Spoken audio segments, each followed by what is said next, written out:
watching the Bulldog Brewhouse Podcast. Hey everybody, it's Steve Grover back here for a fourth episode of the Bulldog Brewhouse Podcast. Again, I wanted to take a shout out to a local business here in Calgary. This episode is brought by Crickle Freak Brewery here in Calgary. It's Sunnyside Medium Dark. So that's our flavor of coffee this week and on the podcast. And hopefully everyone goes down to Crickle Creek Coffee Roasters and tries out their sweet coffee. So for this week, I've got the number one realtor in North America here as my guest, Mark Evernden. Is that correct? I don't know if I'm number one, but yeah, it's Evernden. Okay. Close enough, yeah. A little bit of a tongue twister. Okay. Well, I mean, I've used you before, so we consider you the number one realtor because, if Steve Grover and his family thinks that's number one, then it could be number one. There you go. So tell us a little bit about Mark. Like, where are you from originally? How did you end up in Cowtown? And, how did you get into real estate? Actually, I'm born and raised in Calgary, believe it or not. I grew up on a ranch, acreage south of Calgary, pretty much my whole life. I was in the corporate world for years in what they call packaged goods. So I worked for Pepsi Cola. Finished my corporate career with Colgate-Palmolive in the Toronto market, running their fabric care business for Canada. And that's where, I learned a lot about the marketing and brand development, and that was my role with that company. My wife and I had been buying and selling houses for years, so it was a very, when I was in Toronto, I had the 3-hour commute every day to work. We lived in Oakville. I worked at Leslie and Eglinton. My wife worked in outside, I can't remember that, out towards Hamilton. And, she was going the other way. I was going into town. So it was the 3-hour commute. And at a certain point, I said, okay, enough. You know what? If I'm going to put in 16, 20 hours a day, I may as well do it for myself. So then I started looking at franchise positions. So we still owned our house here in Calgary. And we still had we had a house in Oakville. And I actually bought into a franchise of M&M meat shops. So that's kind of what brought me back to Calgary. That was technically buying a job to a certain degree. But it got us back to Calgary. One of the guys I knew from the club I'm at was a real estate agent, and he pushed me hard to get into the real estate game. So getting rid of the regular paycheck, getting rid of the golden handcuffs and going out on your own was kind of the path I was going down. And the real estate game is, it was easy. It was easier for me because I was doing it behind the scenes, buying and selling, and understood the program. When I actually jumped into it, I worked under him, and unfortunately there are some very misleading and let's call it dirty realtors out there, and he just happened to be one. Okay. And once I was licensed and understood the laws of real estate, I realized, the situation I was in. So I moved on. My biggest move really was I went over to a local brokerage here, did very well in my first year there, and then Sotheby's was landing in Calgary. That was probably about 14 years ago now. So I basically was approached by them, and I went on board. There was 9 of us originally with the Sotheby's company. And then I took those skill settings of brand development and I applied it to the brand of Sotheby's. And that's where my claim to fame, I guess, and started my career. The TSN turning point in my career was, getting under that brand and developing the brand, because my philosophy has always been work the brand and the brand will work for you. So I went down that path and did very, very well. I positioned myself in the Calgary market in a very short time frame. The biggest thing that I find, and again, that never stopped, was the marketing side of it and the investment as a real estate agent. Okay.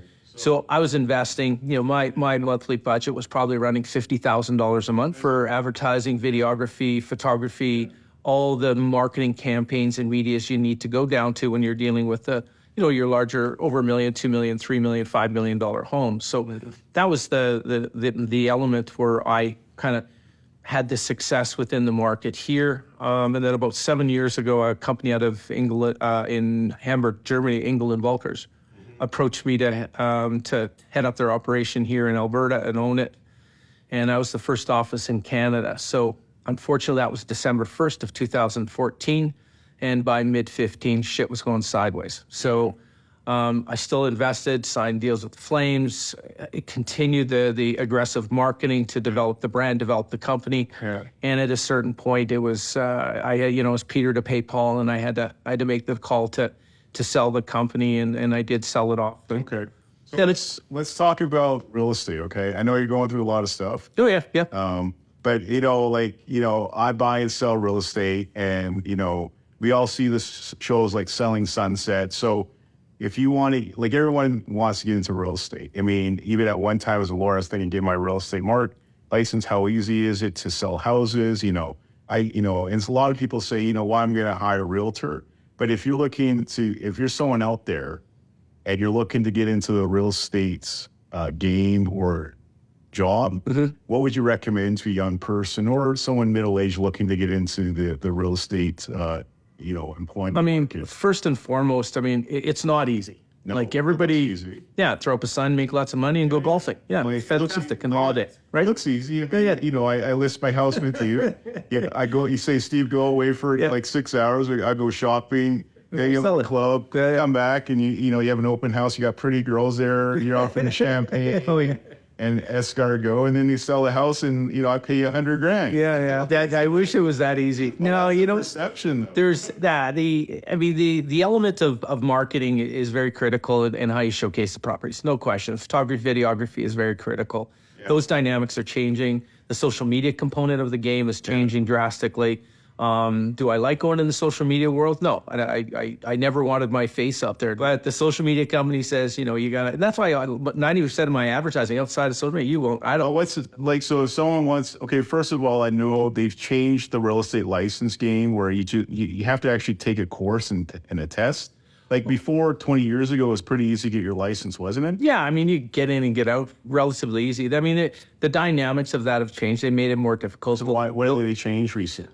Just the breadth and depth of the material that's involved. You know what? Now, the element, and I see it, and I've restructured my own company behind certain elements of that. What's happened is these people go into their course. It's no different than going to university. There's no reality check. There's no street smarts. There's nothing when you get out there in regards to how the process really works and what to do. Going to law school. I went to law school for 3 years. They taught me how to analytically think. Yeah. And they say, okay, here you go. Law degree, Where you go. Get a law license, go make $10 million, and you don't. And here you are. You've made 20. No. It's been 23 years of hard work. I've had a coach now in Atlanta, Georgia. I had a coach beyond the business. Yep. But first of all, it's more difficult to get your real estate license now, isn't it? There's testing requirements. Yeah, there's more criteria involved for. So what are the testing requirements now? Because I know 20, 30 years ago, you show up with a heartbeat, they'll give you a license. Yeah, and honestly, I haven't looked. I really don't know because I got mine 15 years you ago. Don't give a shit. So you got know what? License. No, and I carry 4 licenses. I do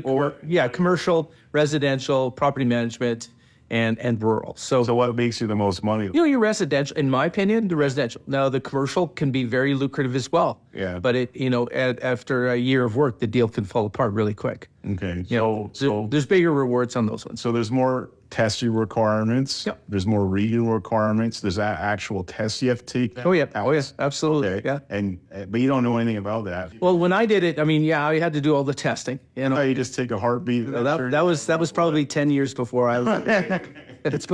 They were changing after that. But you get your license. Yep. Now, what's the secret sauce to be a successful realtor? I think there's twofold to it. Is everybody thinks it's easy. First of all, second of all, it's not. My absolute direction to anybody that's looking there, and how I've structured my own company up down it, is I mentor agents. I don't do the team thing. I've tried the team thing. It doesn't work. But I mentor them and I teach them and guide them. Yet they're building their own business. Yeah. But behind the scenes, it's no different than your coach. Yeah. He's there to help you build what you're doing. Yeah. I'm doing the same thing, but it's them doing it.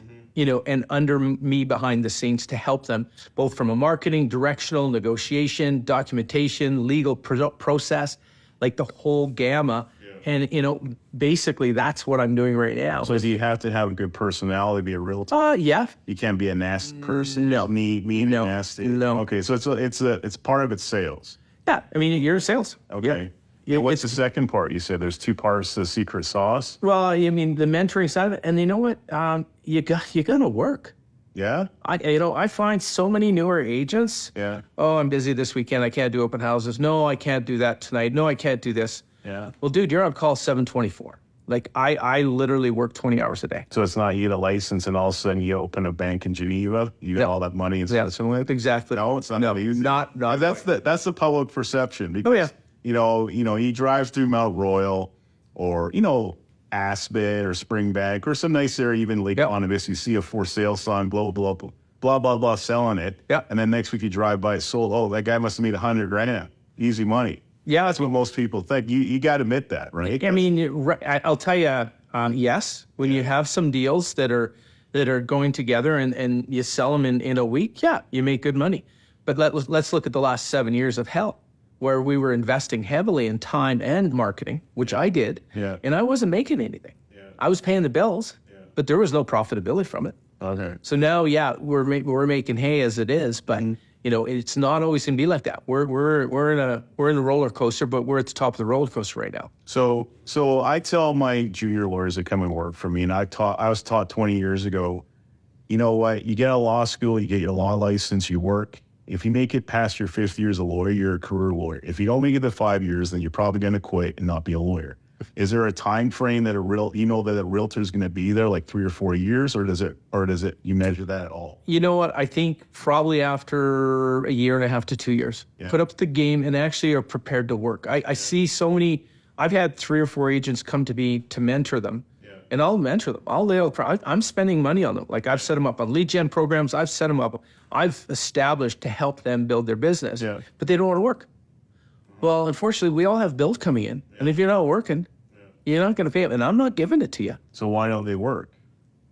Life gets in the way. Is what it will. Hiking and mechanics? Hiking, skiing, golfing, holidays. Guardians of Galaxy. I go ski maybe on Sunday. Like I went out to see, what was it, Mission Kandahar on Sunday. Oh, wow. I still had time to see a movie. Do you have time to see a movie on a Sunday? I know you're a golfer, though, and we're going to talk about sports later. No. But you don't go to movies? No. You're too busy working? Yeah. So I know you're married. Yep. Your wife's a very delightful woman. Yep. How many hours a day do you work as a realtor? Or is it always on your phone? No, I'm always on the phone. I would say my average work day is probably between 14 and 16 hours Yeah? a day, 7 days a week. You never read that book, The 4-Hour Work Week, yet? No. I think this guy got the formula because he wrote a book called The 4-Hour Work Week. Yeah. Everyone bought it and became a billionaire. Yeah. As a New York Times bestseller. And not this guy. No, it's, I get up between 4 and 5 every morning, and I shut it down between an early day for me is 9. So like, what do you do at 4 a.m? Tons of paperwork. There's research. There's data. Like you got to prep for the day. You're out doing showings. You're meeting clients. You got to get your shit organized. Okay. Yeah. And you drive around in a fancy car like everyone's the realtor driving around in Mercedes Beamer. Yeah. No. I live in my car, so I've got a comfortable car. Okay. Yeah. But you're showing stuff to people. Yep. You're doing signing deals. Yep. And everything's gone electronically, so a lot of stuff is done, literally on the phone. Yeah. Well, I remember we had the listing with you. Was it a midnight deal, that one, or was it? It was late. Yeah. It was late. So you were working late. Yeah, it was at 10 or 11 o'clock at night. Yeah. But that's normal for a realtor. Yeah. Yeah. Yeah, I mean, again, your schedule is your client's schedule. Yeah. It's not yours. Okay. So, you work around your client's schedule. You don't work around yours. Okay. So that's where the balance is always in contention, is balance of life if you want to be a successful realtor. Like, I'll give you an example. This last Saturday, there was just too much work. I had a golf tournament. I was qualified. It was a qualifying tournament.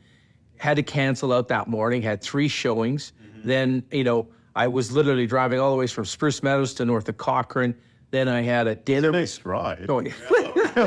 When you're under a time frame, it's beautiful. That's why you do 130, 140 kilometers a day. But then I had to cancel dinner. And I said, I might, well, she was going to some friend's place. And I said, I'm just going to have to meet you guys there. I won't get there I might get there by 8 p.m. So what did you have for dinner on Saturday? When I got there, they had a little plate for me. It was nice, yeah. Did you have anything before that? No. You didn't stop off for champagne? No. I don't know. That's the perception. Yeah, no. I wish you bag lunch in the car. Is that bag lunch from what's that shop on 4th Street? Mercado? No, Mercado. No, not from Mercado? No. Okay. No, you don't want to know what I have for a bag lunch. Because, now, especially with COVID And, you know, one thing people did is stay at home for 2 years and watch TV, Yep. which I liked. You know, Yep. I like COVID. You remember me of 28 Days. Remember that movie where Yeah. everyone was like zombies and London was cleaned out? It was kind of interesting. Yeah. I can get to work in 5 minutes. Now it takes me half an hour. Yeah. But that's nothing compared to Toronto, 3 hours from Oakville to TO. Well, it was it was 45 minutes in the morning. That's provided I left at 5:15. But then it was an hour and a half on the little slow side, but around 2 hours, 2 to 2.5 hours to get home. So then you came to Calgary, you had an M&M meat shop, eh? Yeah, I just rebought it. It was a franchise that was here that was for sale, and I just bought it. So, Do they do well? yeah, I mean, it was okay. It was okay. You know, like I said, it wasn't going to be my career, but Okay. you know, I thought I mean, at the time, I'm like, okay, this could be good. You know, get several locations going and whatnot. But in the end, retail's retail. Okay. It's a grind. So your secret is you so why do you mentor young realtors? What's in the benefit? Well, two things.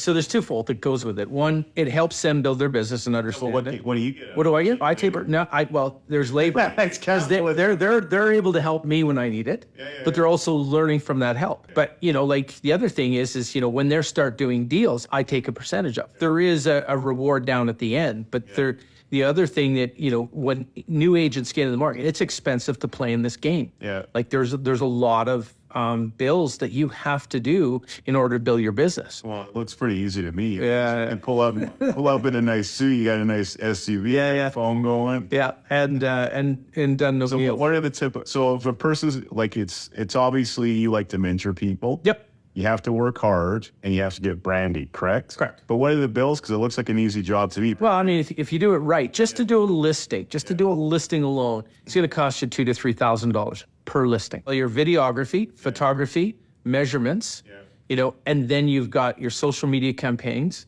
Then you've got all your print material, which gets real expensive. So that's all the stuff I get in the mail and they throw in the garbage. Because That's just the listing. That's what I call the target market.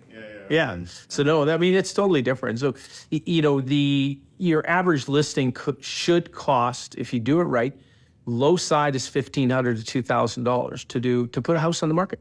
now that's was it $1 million house? Or Yeah, usually, you know, 600-700 even. You know, if you do it upright, depends on where it's location and you know how you position that house in that market. So how do you guys get paid? You get like 50% of the sale or something? No, so it's there's a commission that's paid by the seller, and those are split between the buying and listing agent. So what's the typical commission you get off of 500,000, you would get like 10 grand. 10 grand? And you got 3 or 4 of those going at the same time. You're making 40 grand a month. Yeah, That's pretty good coin. if you're doing it, Yeah. Okay. but it takes time to get there. how long? Like how many years? I would say your average agent, according to the stats, does 3 to 5 deals a year. That's it. Uh-huh. And what's their average fee on a commission then? 10 grand. That's it. So they're making 50 grand. Okay. That's where the struggle always is, because your costs to keep that license sometimes far exceed that. So you got to be careful. So there is a house like way in the west side. You probably know the listing. It's $7.95 million. It started at $10 million. Yep. What would the commission be on that thing if it ever sold? I don't think it's going to sell. I was talking to my neighbor about it. And like, this is a ridiculous house. Yeah. I think you know the house. Oh, I know the house. Oh, I know. And it sits like a sore thumb in the middle. I know the house. I know. I've been in it several times. You know, now and there, you know, if it's sold at list prices, let's say $8 million, you're looking at 250,000. Okay. So where like you want now? So getting back to the COVID, you were watching Netflix. What I was getting to is, you know, I was watching Selling Sunset.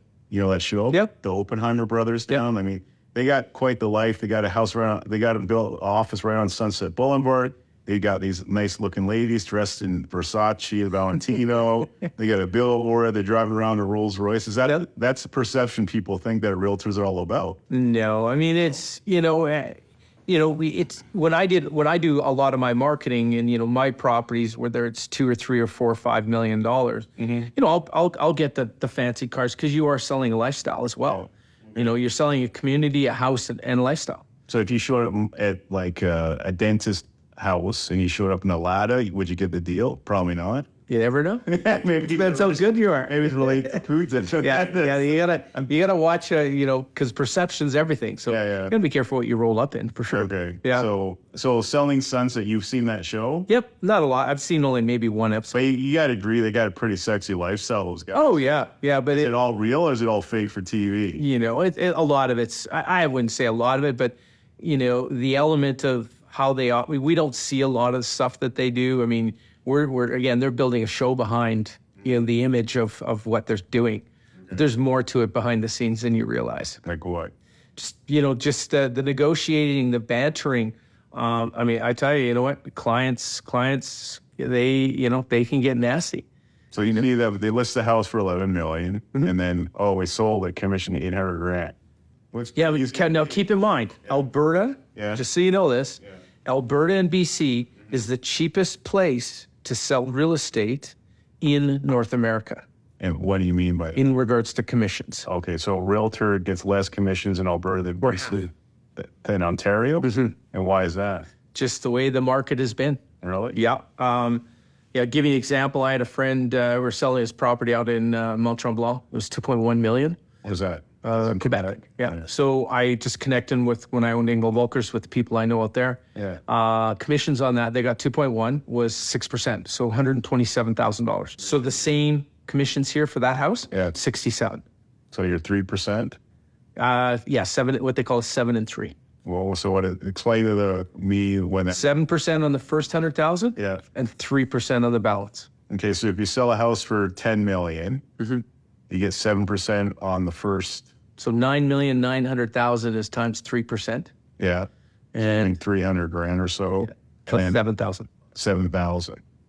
So you made $400,000. I've got some houses right now, 6.3, 6.4 million. I got one for 20 million. That one's taking a little more. Calgary? No, it's in BC. Okay. So no, I mean, those ones are usually your minimum of 2 to 4 years. However, I was in competing offers, and this is where the dynamics of the market's changed in Calgary. I was in competing offers for $4.5 million 3 weeks ago. Unfortunately, we lost the deal because they came in at $250,000 over us and no conditions. Oh, okay. So it was a clean offer. Yeah. So I mean, it is that side of the element of the Calgary, Alberta market, more so Calgary than anywhere. We're in a very competitive, lack of inventory market right now. Okay, but so life isn't like the Oppenheimer brothers selling Sunset with all those babes running around. No. And there's some guys out there right now within the Calgary market that, especially through the social media, try to promote that lifestyle through the Lamborghinis and Ferraris and and the partying. And I've seen it on social media, but and they your newer agents love to see that, and then I'm going to get in that. Those companies' concept is about recruiting agents. It's not about selling real estate. Yeah, okay. So they're out, as I call it, a pyramid. So they're in a position where the guy at the top, he's making all the money. Yeah. And all these guys are chasing that money, but it's all being fed up. So it's a very that's what I see. So that guy doesn't believe in Reaganomics, the trickle down effect. It all goes up, it doesn't come down. So you never read a book about Reaganomics, eh? Bill Reagan? Nope. Well, never read that one. So the guy, I think I know what you're talking about. He's a big advertiser in Calgary. Yeah, they do. Wars and all that stuff. No, that's a different guy. Yeah, Okay. yeah. Okay. So you got to stick in the game, correct? It's a long-term game. It's a long play. And then how much money per month do you have to spend in advertising and marketing to be successful? Say you want to make... It depends on the element you're at. Like right now, I'm in a position where I've built my business up in the last 15 years. I'm spending on average $25,000 to $40,000 a month in advertising, and promoting your promoting, and it's it's the promoting the properties. It's the social media. It's the print material. It's the direct marketing to support those listings. Yeah. There's so many other elements. Last month I spent $73,000. Wow. So. My visa bill was $73,000. So you got a visa bill for $70,000. You got. Can we go to Vegas? Yeah, you must have. I create a few points. All right. All the Super Bowl's coming up in Vegas in February. Oh my God! Yeah. You buy me points. Yeah. Just kidding. Yeah. So you guys spend a lot of coin. Now Well, you've got to invest in your own business. Yeah. It's not spending the money. You got to invest in it. You got to be wise. Have I done a lot of stuff that didn't make sense? Yeah, I've learned. Yeah. I've taught myself that there's certain medias that just don't work. They just what doesn't work? Give me an example. just some of the digital stuff. Like I've done some advertising in the Financial Post, whether it's Toronto, Vancouver, especially in some of my $8, $9, $10 million properties. You might get an odd touch point from that, but it's very limited. I mean, you've got to stay within the sphere in the area you are. The digital world, meaning the internet, will get it out to them. You don't need to go down that path, I find. Yeah. Ingle Volkers, Sotheby's, those major companies, they have their own element to help as well. Yeah. Century 21, who I work under, I get calls from all over the world as well from that. Yeah. So it's just a matter of establishing a name of being successful and transact and you execute what you're supposed to do. So you believe in branding, you believe in advertising. That's the key to be a realtor. Correct. But Advertise. I'm very crucial to this. Advertise your client's property, not you. It's not about you. You're a facilitator of the process. Our job is to sell the product. Okay. All right. I mean, there's so many client or agents out there. It's me, my face. And you know what? No, it's not about you. It's about you marketing the shit out of that house. It's not about your face out there. That's my philosophy. No, I don't. No. And if I did, I was on benches, but it wasn't my face. It was my company name. Why did you have your face on? I don't like that. No? That's just me, though. That's just a personal thing. But, there's people out there. there's some ladies out there that have their own teams, and, sex sells. Good-looking ladies, and it drives business. Good for them. So our firm advertises, and I believe in advertising, but you can't just work off word of mouth as a realtor. No. Okay, you got to get out there. You got to spend the coin on advertising and everything. And the critical thing about that is repetition. Yeah. Okay, so I'm out on the west side, and I'll see guys that'll do a targeted marketing where they're hitting every house, certain elements, what they're trying to promote. Yeah. And I call them one-hit wonders. Yeah. They'll put it out once. Yeah. They didn't get any business from it. Yeah. So they stopped doing it because it's expensive. It's $3,500 to $8,000 to do. Mm-hmm. You've got to play the long game. You've got to budget yourself to be there for at least 12 months. Yeah. And you hit every 3 to 4 weeks, whatever it is. Yeah. So that it's that repetition of acknowledgement when people are, whether they see a sign, I just got his stuff in the mail. It relates together as you're working your brand and yourself into the business. It's sort of like Coca-Cola. They keep on branding, and then you think, I'm thirsty, and go to 7-Eleven, I want coffee, and then you say, there's a Coke. So subconsciously, you take that Coke, and you get 150 calories and 52 grams of sugar. Yeah. But subconsciously, so that's what you're trying to do. You're trying to repetitious. Yeah, correct. You've got to build property. That property's for $8.3 million. We just won the lottery. I'm going to call Mark and there you go. Pay the house condition. $300,000 deal. We're good to go. But these bigger sales take time. So out of curiosity, and you don't have to say it, but what is the most expensive house you've ever sold in your career? 9.2. $9.2 million? Yeah. Dollars? Yeah. Okay. Not pennies. No. Okay. Was that here in Calgary? No, it was actually in BC. Where in BC? And the one in Calgary I sold was 8.5. And where was that, in Calgary? Yeah. In the west side? Yeah, on the south side. Yeah. What do you mean south? It was a rural property. Okay. Was it like a house in an acreage? Yeah. Okay. Yeah. How long did it take you to sell that? 4 years. 4 years. Yeah. But you just kept it going. Then you got the money. You got the cash out at the end after 4 years. And then the one in BC, where was that, Luke? That was in Kalamalka Lake and Vernon. So that one. That's just north. Yeah, that's a nice area. So one of the services I offer is auction services. Yeah. So we auction properties off. Okay. And I've actually, 13, 14 years ago, when I started working with Sotheby's, I met a group in Miami, Florida called Concierge Auction Group. Yeah. And they are a luxury auction house that gives that media service to a real estate in the market. Yeah. They've been very, very successful. I'm on my 15th auction right now. Okay. I love the avenue. I love the channel it goes down, and the exposure that concierge can do with it. In the last, I think it's 2 years, concierge actually was purchased out by Sotheby's. Okay. So now they're under the Sotheby's brand. But again, they're what they do is great. Does it work for all clients? And we do these expensive homes at non-reserved. Yeah. But there's a process behind the scenes. We protect the seller through the process. Yeah. Okay. So how long did it take you to sell that $9.3 million? How many years? That one there. So, okay, so let's step back. They had it listed for 3 years. Okay. Okay. And then they brought me in to do the auction. Yeah. So I flew in, did the auction, and we sold it. There's what they call their exposure window. So 4 weeks we do intense marketing. Yeah. And then we go to auction, and it sells within an hour. Oh, really? Yeah. So was it a buyer from Calgary? Actually, no, it was a guy in Kelowna, car dealership. Oh, okay. Yeah. On it? And yeah, he'd been driving by the house for years. So why didn't? 9.3 million. Yeah, 9.2. Yeah. So yeah, I've been to the Okanagan. That's a really nice part where you're talking about. It's just south of Vernon. Why is I looked on MLS? Why is property so expensive on that?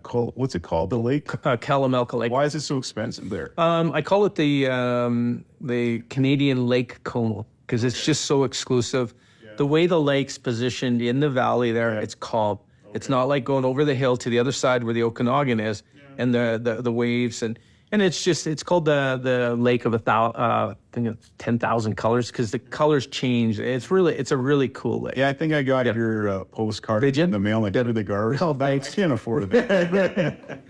But I've got one out there for $20 million if you're interested. Where's that? That's on Cal Lake as well. Oh, really? Yeah. And how big is that house? Well, it's 2.5 acres, 450 feet of lakeshore. Yeah.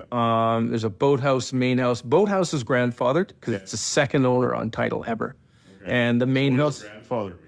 You're not allowed to have a boathouse on that lake. Okay. So that boathouse was grandfathered. Okay. I thought the house came with an old grandfather. Yeah, no. Yeah, ever seen that? What was that?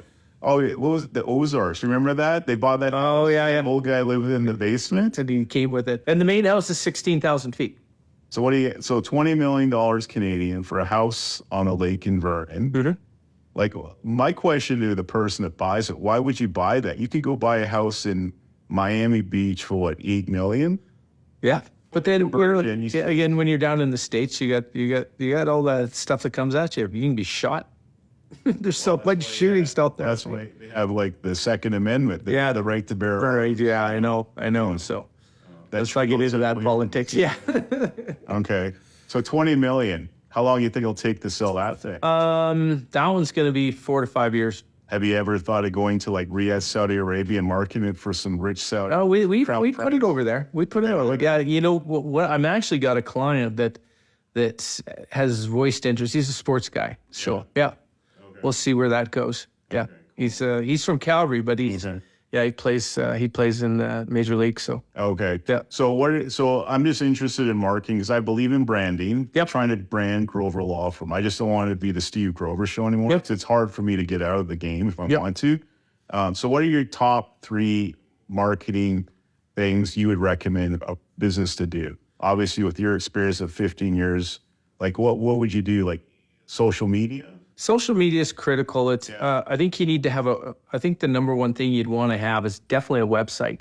Okay, a website. It doesn't have to be crazy, but it gives you presence. Okay. When people Google you, it's there, right? It just, that has, and there's what they call an IDX feed that comes from the board. So you can actually link the IDX feed. So looks like you're getting you have listings in there. They're other people's, but it looks like yours. Okay, so then what's the second thing you recommend for Apple? My personal opinion is direct marketing. So what's that? Like pamphlets, mail? Yeah. Those little things that they but it's repetition. No, I wouldn't do the door hangers. No. But I would do direct postcards. Postcards, but it's, you got to be cognizant of your content that goes into those, right? And what you're trying to do.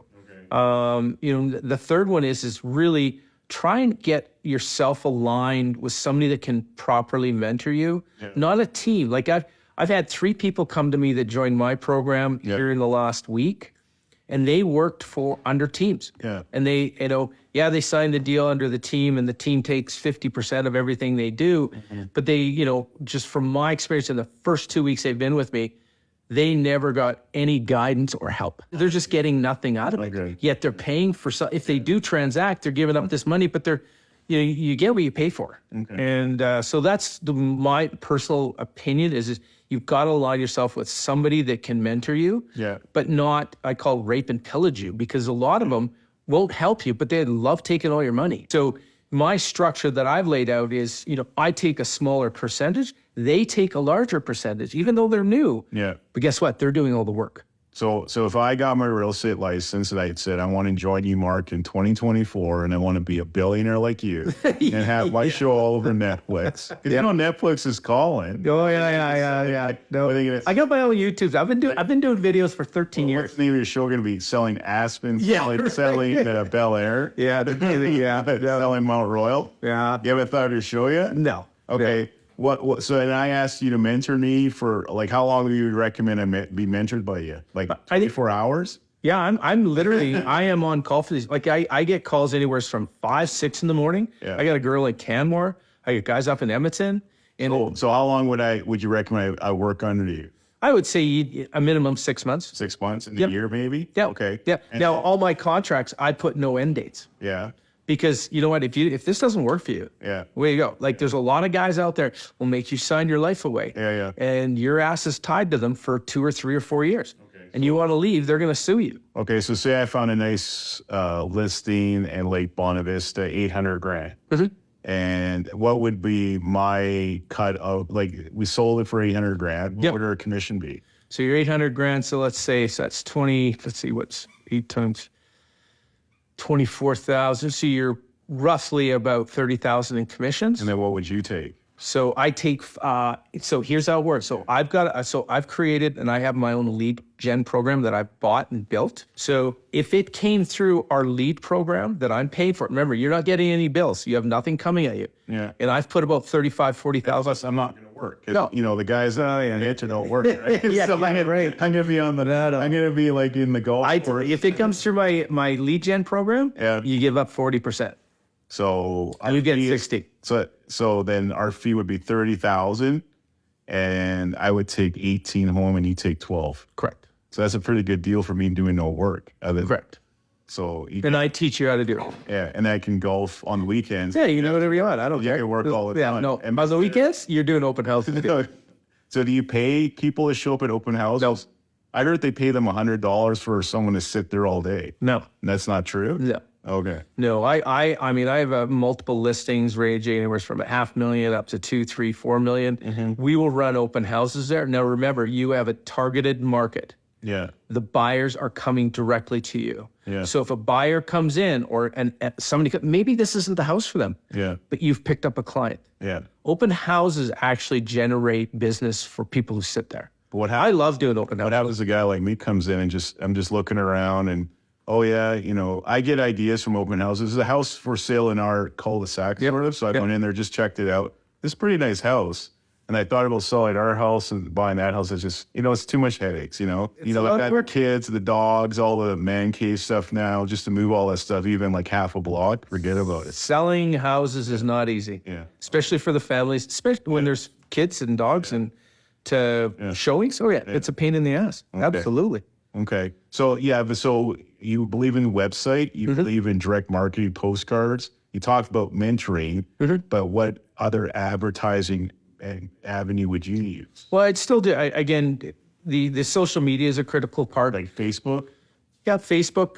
I think Instagram's a big driver. A lot of people have gone to TikTok and gone away. Like it's a hit and I miss. was going to pull it out because it's a Chinese owned. But I just know from your kind of.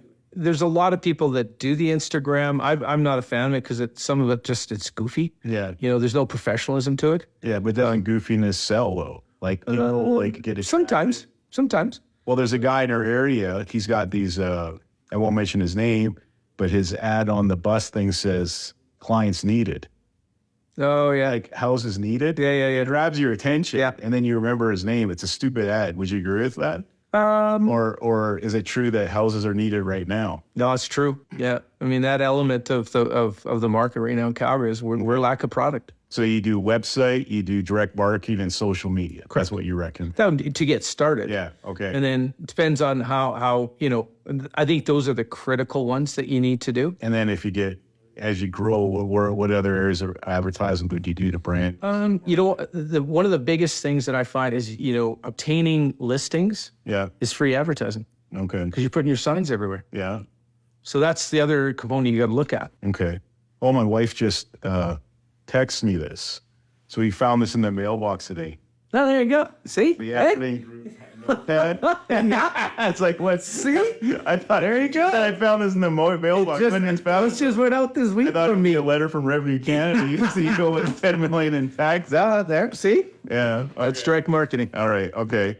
And then to build your business, just be consistent. It's a long-term game. It's not like you get in for a couple of years, make 100 million, you're retired. Yeah, it doesn't work like that. Okay. No. All right. I mean, you can turn that light switch off anytime you want, Yeah. or you turn it on. You pedal to the metal if you want to go at it.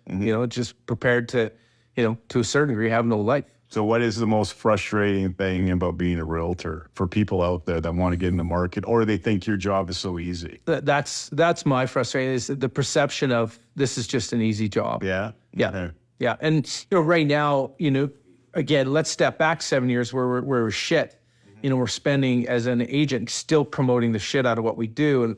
And you're not transacting every 3-4 weeks, you're tracking every 3-4 months. Yeah. So your revenue stream and your financials portfolio is very difficult at that time. Yeah. Now it's, you're transacting. If you're pricing right now in today's market, if you price it right, if you're on the market for more than 30 days, you're overpriced. Doesn't matter what the price is. Yeah. Whether it's 500 grand or 5 million. If you're on the market more than a month, because there's still lack of product. And then the 3, 4, 5 million stuff is more the inner city stuff. If you're in those segments of the city, you should get, if you have the right product. Again, there's still lots of product out there, but some of it's shit. Yeah. It doesn't support the number. What's driving the numbers? The seller's telling you the market's hot. I want this. Okay. And the market's saying, no, I'm not giving it to you. Yeah. Okay. So let's talk about the Calgary real estate market right now. It's post-COVID. Yep. We're a year since the whole COVID emergency was lifted. Yeah. How's the real? Now I know interest rates have gone up to I don't know what.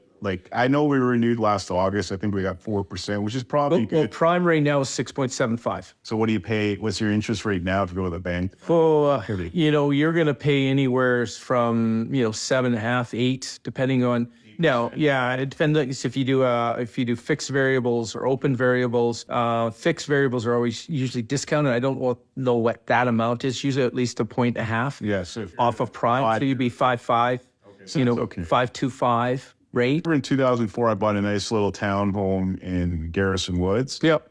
And I got 5.6 out of the static. Yeah. Like that. That's compared to, you got 0% 3-4 years ago, right? Well, I know it was in. Interest rates were crazy. So has that affected the Calgary market? Not at all. Why is that? So I think there's a number of things that are driving our market here. In Calgary or Alberta in general? Calgary. Okay. Okay. Yeah.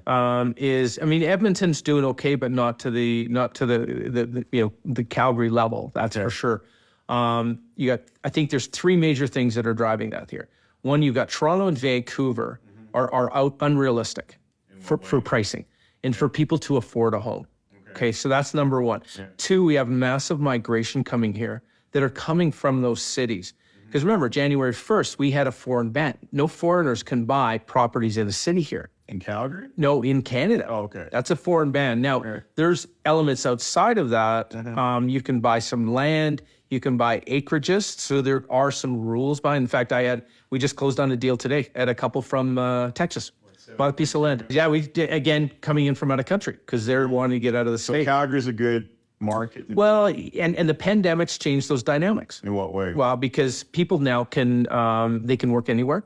Yeah. We don't have provincial tax. Yeah. We don't have land transfer tax. Okay. Every other province has land transfer tax. We don't have it. Okay. So I had a family move here from Winnipeg. He saved $75,000 a year in property tax and personal taxes.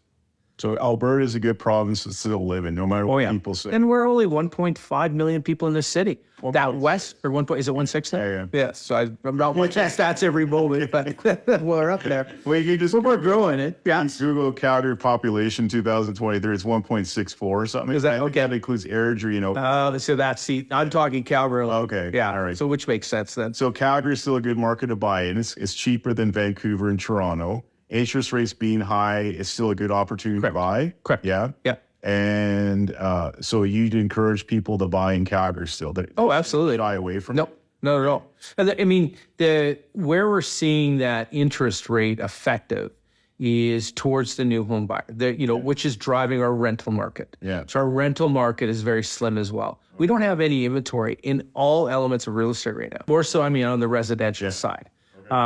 So the supply demand chain is very high. Yeah. So, like right now, if I have my computer set on a 24-hour cycle where it automatically populates every 24 hours when I log in. Yeah. And right now we're selling, say, 500-600 houses in one day. Well, only 300 are coming on. Okay. So we have a supply chain demand issue. Yeah. All my all my information that I send out via video on my monthly reports is, as a seller, it's a great time to sell. Absolutely. There's no question. But you must have a game plan and have something in place for you, because there's a good chance you'll be out of a house. Okay. So if you're a young couple looking to buy their first house in Calgary, obviously the demographics, everyone wants to have the Canadian dream of having the condo, the townhome, or the house. What would you recommend a young couple to do? Buy right now, try and find that place, or wait? Buy Right now? Yep. And why is that? It's a hot market? Well, it's an active market. Okay. I don't like saying hot, but it's active. Active market. Yeah. And where is it, like, I know everyone can't afford to live inner city or the west side or, a nice area. Yeah. What would you recommend a young couple to buy? Yeah, it depends on obviously where they're working. Yeah. Number one. Number two, it depends on, going to the west side, you can move into Glenbrook or Glendale, some of those older areas where you can get a nice little bungalow, for $600,000-$700,000. Yeah. You can buy a brand new house down there for $700,000 as well. But then it comes down to lifestyle, where, these older bungalows are beautiful. They got big yards. They're mature. So it depends on the person's wants and needs. Okay. All right. So what's the average single family house selling in Calgary? I think it's pushing 600 mark. 600 grand? Yep. There's only 400 grand like 3 or 4 years ago. Okay. Yeah. And what's the average price of a condo, like a 2-bedroom, 2-bath? Those are up. I know the percentages are up. I can't remember the number, but it's up 11%. The condo market is driving the overall residential numbers right now because of the Toronto and Vancouver. Remember, those people that are in those cities love condos. That's what's driving that element that I see, when I'm looking at the state, the data. So do you think, honestly, that Calgary will ever get to Vancouver, Toronto, or it just gets too expensive? No, we're not a port city. We're not a destination, and Toronto is, center of the universe. Yeah, Vancouver's California. Yeah, I don't think we'll ever get to that level. So there'll always be good, affordable housing in Calgary, low tax. In my opinion, yeah. Okay. Yeah. So the next question I want to ask you is, I was born and raised here in Calgary. What the hell is going on with Canmore? Like, the prices have just doubled. Like, honestly, I saw a townhome 3 years ago or 2 years ago, 700 grand. Now I see the same thing flipping now for 1.1 million. What the hell is happening with Canmore? Again, same thing. It's a mountain destination. But Canmore is like a mining town. No, I know. Look at the boom. It's, and a lot of Calgarians are buying out there. Yeah. Because, it's a 45-minute drive. Yeah, but that's nothing to go there. But that's my other reason. But your sister works there. Yeah, Lisa has a law firm in Banff and Canmore. She's retired now, isn't she? No. Well, it's all their deals she does. I don't think they got 2 kids. They can't afford it. When they have a certain lifestyle of mountain biking and. It is a lifestyle choice out there. But what the hell's going on with Canmore? Like, honestly, my parents had they had a nice place they bought in the 80s where you used to go out there. But just it's doubled and tripled the last 2-3 years. Oh, it's been crazy. Is that now foreign-driven money coming in? No, but there was prior to the lockdown. Okay. Because you were getting a lot of Americans. There's a lot of Americans, if you think about it, the U.S. dollar 30% off, right? All the gates. Yeah.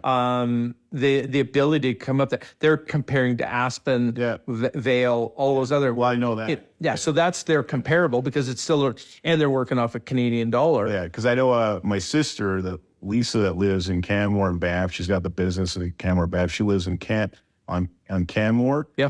Their next door neighbor bought a place like 15, 20 years ago, and he lives down in the Bay Area. But he said he'd come up here for the summer because it's 50% cheaper than buying a place in Aspen or Lake Tahoe. Yeah. So that's that. I've got clients from Texas and whatnot did the same thing. Yeah. Just the cost of Canada and being in the Rocky Mountain. You can't buy in Banff, as you know. Well, you can buy. There's loopholes. You can get that business license. Yeah, there's quite a bit. But, it's a work reside. So it definitely, if you look at the volume difference between Canmore and Banff, Canmore's outside of the park. So that's another element that people can drive. So do you sell out in Canmore? Yep. Oh, yeah. Yep. Okay, so what's the average place? Okay, let's talk I'd say your average place now in Canmore is over $1 million. over $1 million. Yeah. Even your condos, I've tried to buy 3 condos in the last month and a half, and I've been in competing offers, and there's talked 600,000-700,000. And it's just a hot market rate. 800 square foot condos, 700 square feet, 900 square feet, all for 700,000, 800,000. Because Canmore's nice. I don't like. I grew up in Calgary, so it's like I've been spoiled. And Canmore's Canmore. Yep. The problem is summertime, they get all that rain on the east side of the Rockies. They do have that nice bike path all the way to Banff. And all that stuff. Yep. They got more restaurants, but like when I've gone up there on Saturday, like downtown Canmore is so busy. I don't even want to go there. Well, and they shut it off now. Yeah, you can't drive down there. Yeah. Yeah. That's the summer. That's the summer in the mountains. Okay. Yeah. But it's a good. It's a good, great market. It's a lifestyle choice when you go up there. So if you're not buying in Canmore and you can't buy in Banff and you don't want to go to BC, the People's Republic of British Columbia, because they have NDP government there. Yeah. I love BC, but I don't believe in government. Where would you buy like a little wreck property, Montana or Idaho or somewhere? I would look at, if you want a wreck property, I would still look out in the, going to, but that's BC. We don't want to go there. If anywhere I'd go northern Alberta. I'd go, out towards Sylvan Lake. What about Slave Lake? Slave Lake. Yeah, you go up there. But you can get stuff there for dirt cheap, Pigeon Lake or whatever it is. Yeah. I've never been up there, but Sylvan's just a hopping little place too. But what about, do you sell any property in Montana? No, no, I'm not. Anything in the U.S. you'd sell? No, I would, I've got connections. One of my buddies, when he started, he was with Sotheby's, I was with Sotheby's, and we both went Dangle Walkers at the time. Now he has 48 offices in 8 states. So he's done exceptionally well. So where is he sell? Everywhere from Beverly Hills to Lake Tahoe. Okay. Yeah. But Montana, the prices have gone through the roof there too. Yeah. So Bozeman. Montana. Well, you've got that private resort up there. Yeah. Yellowstone Club, right? Yeah. I've been there, and originally, and I knew a few friends had places up there. You could pick up. It used to be the average price point was about $5 million. Now that might get you a lot. Okay. So the average price up there, from what I've heard, is around $14 million US. So if you want to buy, if you don't want to go to Canmore, because where do you think Canmore's going to go in 10 years? 2 million or something? Or no, you mean from price point? Yeah. I think your average price is going to go up probably at least right now. I think if you inclusive of condos and everything, your average price points up there is running around that $850, $900. Is that going to go up? That's going to collectively, your single families are going to go up substantially more. And your condos. Condos are, again, it's lifestyle. People don't, when they go up there, they have a place up there, they're going skiing, they're going biking, they're going hiking. They're not sitting in their units. Yeah. Okay. That's the big thing. So the transacts up there are pretty high.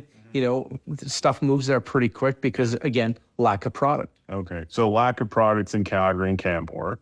So for every house on the market, how many buyers do you have? Oof.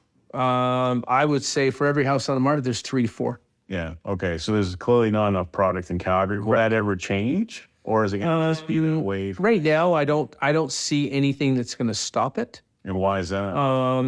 Well, we have to obviously, if the NDP got in, that would have stopped it. Yeah. That's number one. Yeah. But I, from an economic standpoint and lack of jobs, and if you look at construction going on, whether it's commercial or whether it's residential, there's an abundance of work here. So, will that change? Yeah, we're always going to have peaks and valleys. I don't see our system changing here or our economics here for at least 2 to 3 years. Okay, so Alberta will always be an economical place to come and live. You'll have a job. You'll have less low taxes. In your cities. In your cities, like correct, Calgary, Edmonton. Yeah. Okay. Yeah, if you want to be in Toronto or you want to be in Vancouver, it's a different ballgame. Oh, yeah. Yeah. So where would you buy? So if you don't want to go north of Calgary, Sylvan Lake's a good option to buy a red property. Yep. That's affordable. Yep. Anything down south to I would go out towards Ghost Lake. There's a place called Cottage Cove or Cottage. Yeah, we went out there. Yeah, there's some nice little places out there. But I think, if a person really wants an affordability place, I've always thought Cochrane is a great destination. Yeah. Because you can get in there for under $500,000 for a nice townhouse. Okay. Yeah. They get all the Cochrane ice cream you want. Yeah, exactly. Wait in the line. Yeah, yeah, If you're a exactly. resident of Cochrane, they put you in the front of the line. Yep. I've been out there in the summertime. There's like a line Crazy. down the corner. Well, it's like Village, right? Village is crazy now. Okay. So obviously, the market's strong for realtors. It's a long-term game. You got to put money into the business, and getting mentor is probably the most important thing. Right? Yeah, I mean, even from a mentor, whoever you're working with, the critical thing for new agents, and this is just my own personal opinion, is work open houses every weekend. Because that will build your sphere of clients. Mm-hmm. It also enables you to learn how to speak the language. When we go in there, our job is to sell that house, but we're also selling the community. Mm-hmm. So you have to be prepared. And you go through that process and you do it several times. All of a sudden, you pick up tons of clients, and because you have 30 seconds to sell yourself, right? You're selling the house, but you're also selling yourself on your ability, knowledge, both with the product and with the community and the real estate market. So I asked you, what's the most frustrating thing about being a realtor? So what's on the opposite side? What's the most rewarding thing you find in your job, 15, 20 years of doing this? You know what? I think the biggest thing is when clients say, we couldn't have done it without you. Yeah. Thank you for helping our family. Okay. The worst is, and I get it all the time. I mean, in all values, some clients don't appreciate what we do. Yeah. And I'll get nasty texts. Yeah. Like deal's done, and they go, you didn't negotiate hard enough because I didn't get that fire table. What? And I'm like, okay, we're going to blow up a, $2 million deal over a fire table. You think people just like to complain? Oh yeah. And then I just answer back, listen, I sell houses. I don't work at the brick. I don't sell fire tables and furniture. You ever offer to say, I'll go buy you that fire? Oh yeah. Yeah. And they're happy or no? Oh yeah. Yeah. Okay. All right. But it is a rewarding career. I love it. Yeah, he's great. The long-term game. You gotta like the game, the fast-paced. Yep. I mean, it slows down, but it's 24/7, 14. You can't expect it to come to you. You got to chase it. Yeah. I think, that's what my parents taught me. If you want to be successful, you got to go out and get it. It's not going to come to you. Portions will come to you if you chase it. Yeah. But you've got to hustle. You've got to, roll up the sleeves and grind it out. Yeah. And, some of even the new people, like I drive around, I see my signs, and Calgary is notorious for the wind sometimes and the frozen ground. Well, signs will all of a sudden, guess what? The frost coming out there, and all of a sudden your sign starts to lean, right? Yeah. Or, the wind breaks part of the sign off. Mm-hmm. And one of the things I always say, and I would tell these guys, okay, here's a sledgehammer, here's zip ties. Yeah. When you're driving by a sign, fix it. Okay. Take the sledgehammer out, restake it, put it because it's clean and not falling onto the ground, because it's an impression, right? And they go, oh no, I'll just call the company to do it. And I go, okay, you want to spend $25? Yet it takes you 30 seconds. Do it yourself. So let's roll up and I still do it. I got a sledgehammer. I get out there and I roll up my sleeves and I'll rip a sign out and fix it and whatever. Yeah. All right. So you're still grinding away at. Oh yeah. Yeah. At your age. And it's like, I'm an old guy, right? Oh, you're 38 now? Yeah. 39. Actually, I turned 40 this year. Happy birthday. Thanks. July 30th. You're the big pro, right? That's it. And then obviously take a little angle on sports. You like golfing. I know you're a golfer. Or you just do it to be part of the real estate game. No. You know what? My wife was a golfer, believe it or not. She got me into it, and then I just that's my Zen time. That's why I think Tiger Woods is ready to come back, or he's done. No, he's done like dinner. I think so. Yeah, he's already made his billion.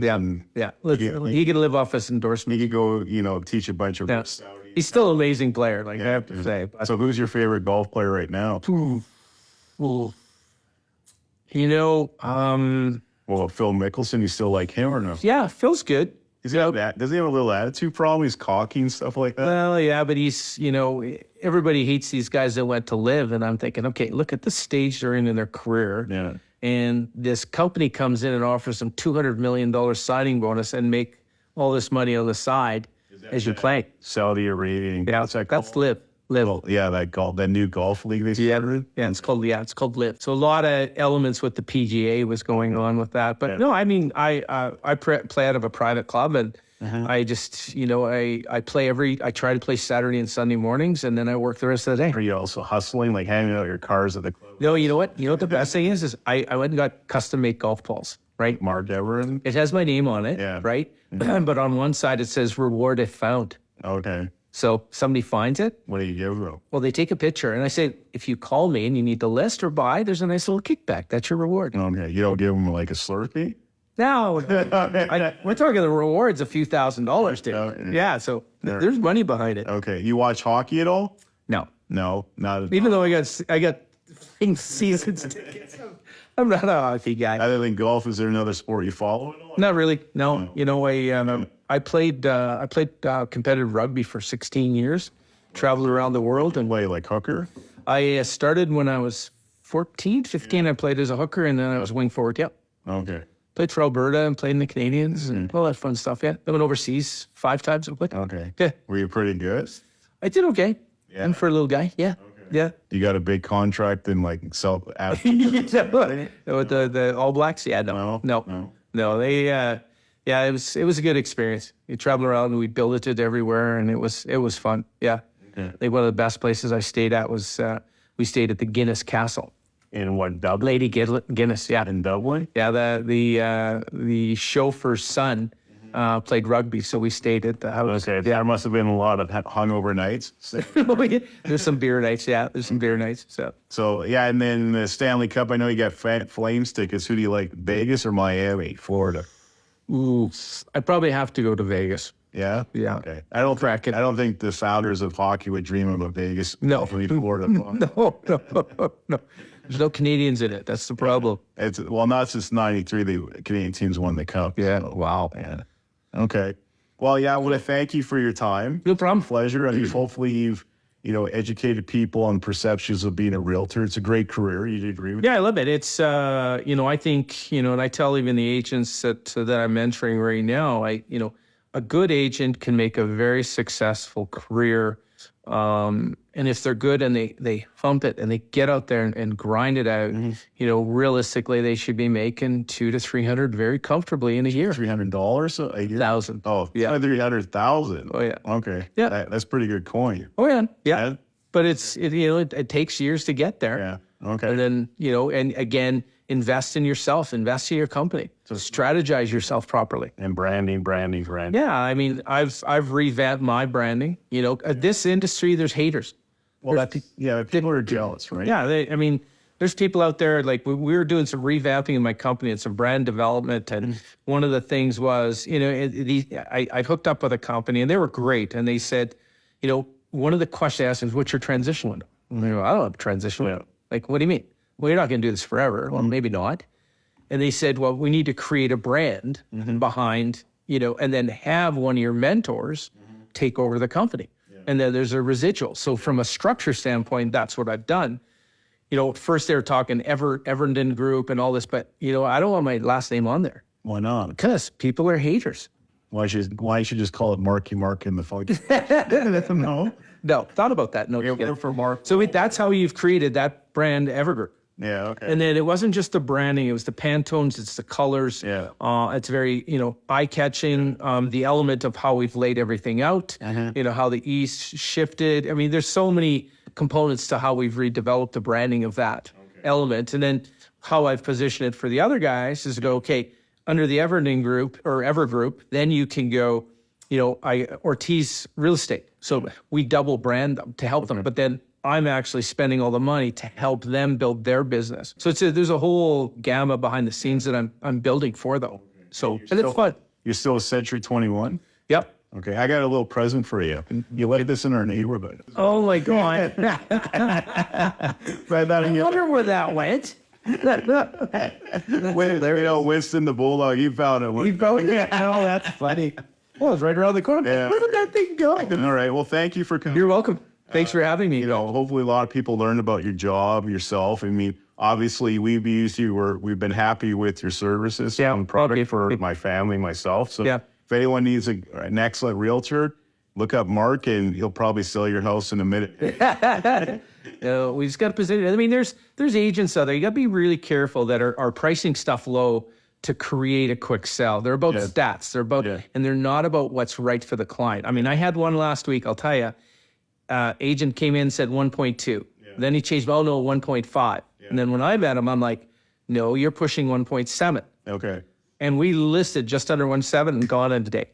So you made what, 300 grand in one? Well, not yet, but It's not quite right now, right? Yeah, it'll close, but it'll all come together. But so you've got to take care of the client. It's not, if you chase commissions, you're dead in the water. Yeah. Well, that's Do your job. Yeah. The rest will come. Well, that's what my parents taught me. Don't be after the dollar. Go and do something you love. Take care of your clients, and the money will follow. Correct. And money comes and goes. Yep. It's Absolutely. It's like waves on the beach. The waves come and they go. They come and they go. Like, you're gonna make money. You're gonna lose money. Correct. It's just a game. You're gonna be the long-term game. Correct. Yeah, it is. And like with the structure of the Ever Group now, I mean, there's some new Braddy we got out there, and I've got eight people out I'm mentoring and helping. So okay. All right. Well, thank you, and everyone. Thanks for joining us for the 4th episode of the Bulldog Brewhouse Podcast. Hopefully you learned something about real estate. If you ever need a good, excellent realtor, look up Mark Evernden, and he'll gladly help you out, okay? Thanks. Okay, well, thank you for joining us again, and see you next episode, and stay safe, everybody. Stay safe. Thank you. Okay, buddy. Thanks. Thanks for having me.